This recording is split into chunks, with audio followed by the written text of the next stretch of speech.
दोस्तों आज की इस वीडियो में हम लोग एयरफोर्स वाई ग्रुप के लिए daily chapter wise practice sets में नंबर सिस्टम का पार्ट 2 सॉल्व करने वाले हैं। इसमें हम लोग नंबर सिस्टम के कुछ इंपॉर्टेंट क्वेश्चनों को सॉल्व करेंगे, तो इस वीडियो को लाइक कर दीजिए और देखते रहिए।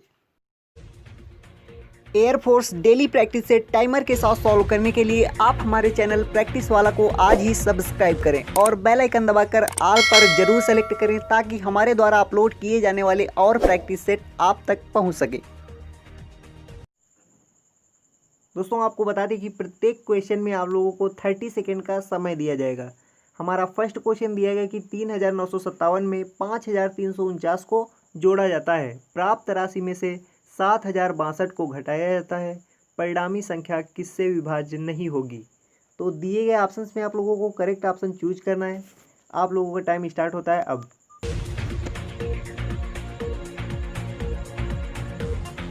आप लोग क्वेश्चन को 30 सेकेंड के अंदर ही सॉल्व करने का प्रयास करें।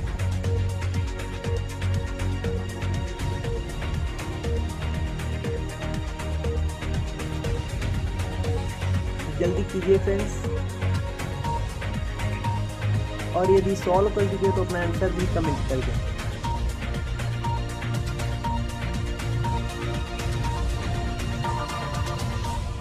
तो चलिए देखते हैं। यहाँ पर बोला गया है कि इन दोनों को आपस में जोड़ा जाता है, इन दोनों को आपस में ऐड किया जाता है। तो इन दोनों को आपस में ऐड करेंगे तो कितना आएगा।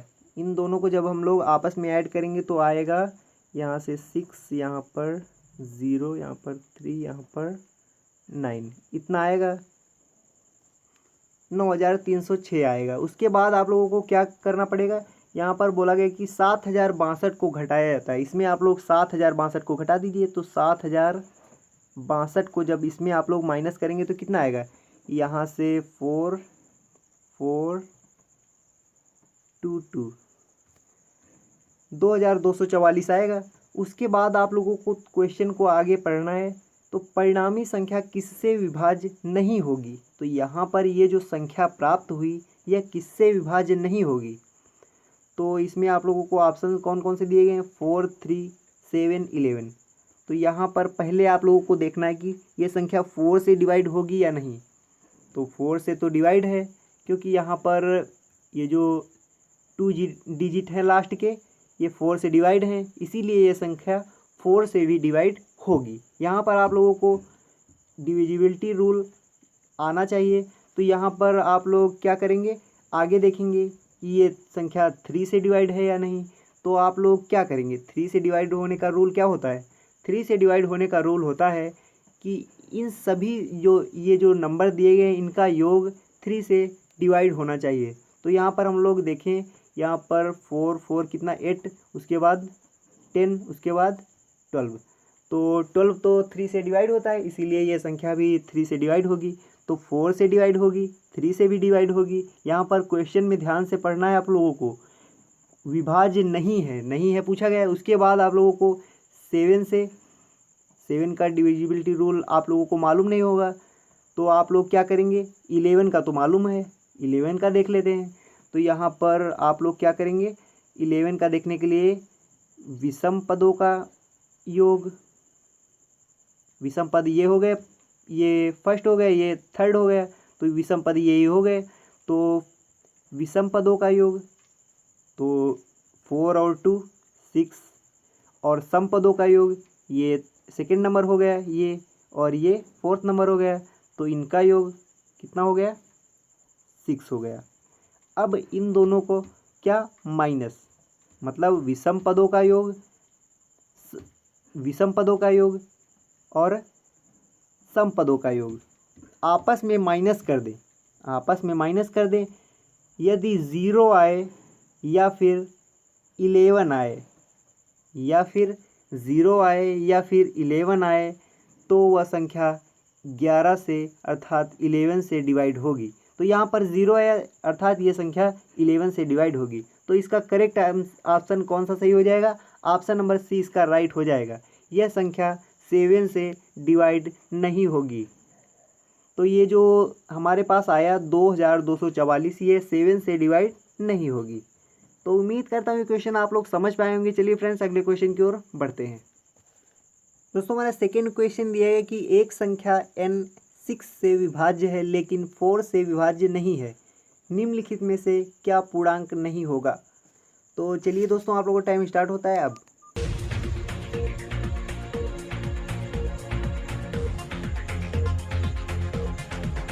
दोस्तों ये क्वेश्चन काफ़ी इम्पोर्टेंट क्वेश्चन है, आप लोग क्वेश्चन को ध्यान से सॉल्व करें।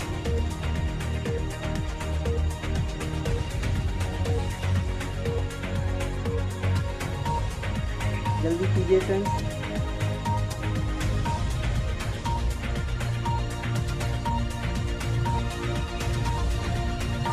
तो चलिए देखते हैं, यहाँ पर बोला गया कि एक संख्या n 6 से विभाज्य है, 6 से विभाज्य है लेकिन 4 से विभाज्य नहीं है। तो यहाँ पर यदि कोई संख्या 6 से विभाज्य है तो वह संख्या 3 से भी विभाज्य होगी और 2 से भी विभाज्य होगी, क्योंकि इसका ये जो इसके फैक्टर होते हैं 3 और 2 होते हैं। तो कोई संख्या यदि 6 से विभाज्य है तो वह 3 से भी विभाज्य होगी, 2 से भी विभाज्य होगी। तो यहाँ पर क्या बोला गया कि 4 से विभाज्य नहीं है, 4 से विभाज्य नहीं है। तो आप लोगों को क्या करना पड़ेगा, 4 से विभाज्य जब नहीं बोला गया तो यहाँ पर 3 से विभाज्य वह संख्या हो सकती है। जब यहाँ पर 6 से विभाज्य है तो वह 2 से विभाज्य होगी और 3 से विभाज्य होगी, क्योंकि 6 के फैक्टर 2 और 3 होते हैं। तो यहाँ पर 3 से डिवाइड होगी, 2 से भी डिवाइड होगी और यहाँ पर 6 तो बोला ही गया है डिवाइड होगी। और यहाँ पर क्वेश्चन आगे पढ़ें तो लेकिन 4 से विभाज्य नहीं है, 4 से विभाज्य नहीं है। तो यहाँ पर 12 दिया गया, तो 12 के फैक्टर क्या होते हैं, 3 तो होता ही है लेकिन यहाँ पर 4 भी होता है। यहाँ पर बोला गया कि 4 से डिवाइड नहीं है। तो निम्नलिखित में से क्या पूर्णांक नहीं होगा। तो ऑप्शन नंबर डी इसका राइट हो जाएगा, n/12, यही हमारा करेक्ट आंसर हो जाएगा। तो उम्मीद करता हूँ ये क्वेश्चन आप लोग समझ पाए होंगे। चलिए दोस्तों अगले क्वेश्चन की ओर बढ़ते हैं। दोस्तों हमारे नेक्स्ट क्वेश्चन दिया है कि 2 क्रमागत विषम पूर्णांक वाले वर्गों के बीच का अंतर हमेशा किससे विभाज्य होता है। तो चलिए दोस्तों, आप लोगों का टाइम स्टार्ट होता है अब। दिए गए ऑप्शंस में आप लोगों को करेक्ट ऑप्शन चूज करना है फ्रेंड्स। जल्दी कीजिए फ्रेंड्स।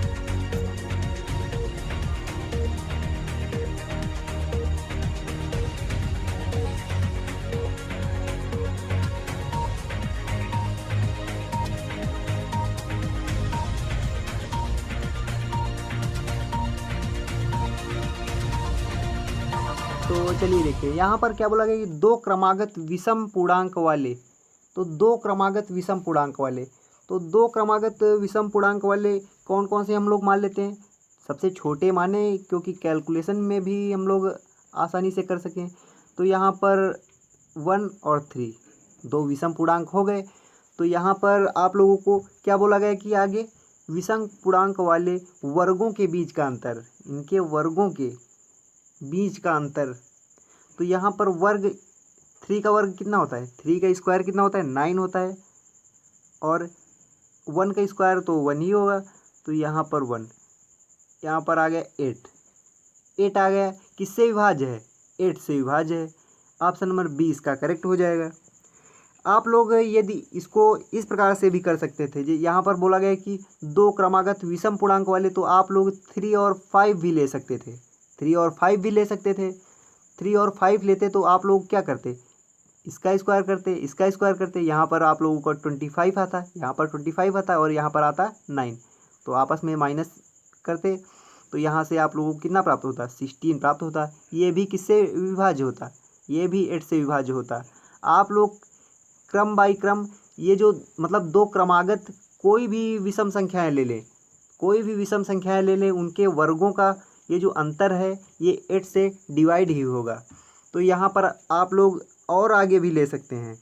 यहाँ से आप लोग यहाँ पर कितना आप लोग ले सकते हैं, 5 और 7 भी ले सकते हैं।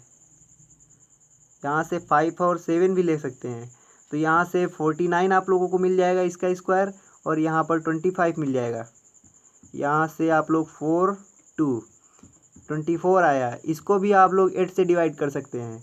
तो इस प्रकार से आप लोग 2 क्रमागत विषम संख्याएं कोई भी ले सकते हैं, A to Z, वह 8 से डिवाइड ही होंगी।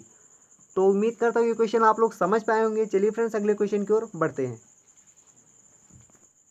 दोस्तों हमारा नेक्स्ट क्वेश्चन दिया है कि यदि 3 क्रमागत संख्याओं का योग 15 है तो मध्य संख्या का वर्ग क्या होगा। तो दिए गए ऑप्शंस में आप लोगों को करेक्ट ऑप्शन चूज करना है। चलिए दोस्तों आप लोगों को टाइम स्टार्ट होता है अब।